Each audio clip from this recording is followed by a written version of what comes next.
नेते राहुल गांधी यांनी तमिळनाडूचे मुख्यमंत्री विजय थलपतींच्या शपथविधीचा व्हिडिओ इंस्टाग्रामवर शेअर केला होता, जो काही वेळातच ब्लॉक करण्यात आला। या घटनेमुळे सोशल मीडियावर मोठा गदारोळ झाला आणि विरोधकांनी सरकारवर निशाणा साधला।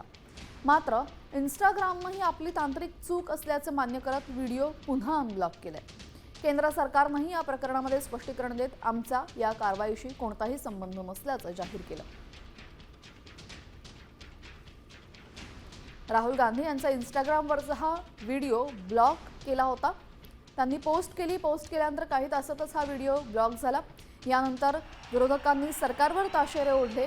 त्यानंतर इंस्टाग्रामने असं स्पष्टीकरण दिलं की ही तांत्रिक चूक इंस्टाग्रामकडून झालेली आहे आणि सरकारने सुद्धा या संदर्भात स्पष्टीकरण दिलं की यामागे कोणताही आमचा हात नाही किंवा आम्ही ही गोष्ट घडवून आणलेली नाही असं स्पष्टीकरण केंद्र सरकारनेही दिलेलं आहे।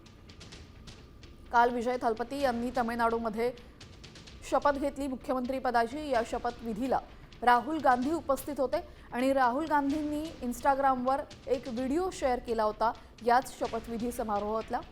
तो व्हिडिओ इंस्टाग्रामवर ब्लॉक करण्यात आला। हा व्हिडिओ ब्लॉक झाल्यानंतर विरोधकांनी मात्र सरकारवर ताशेरे ओढलेले।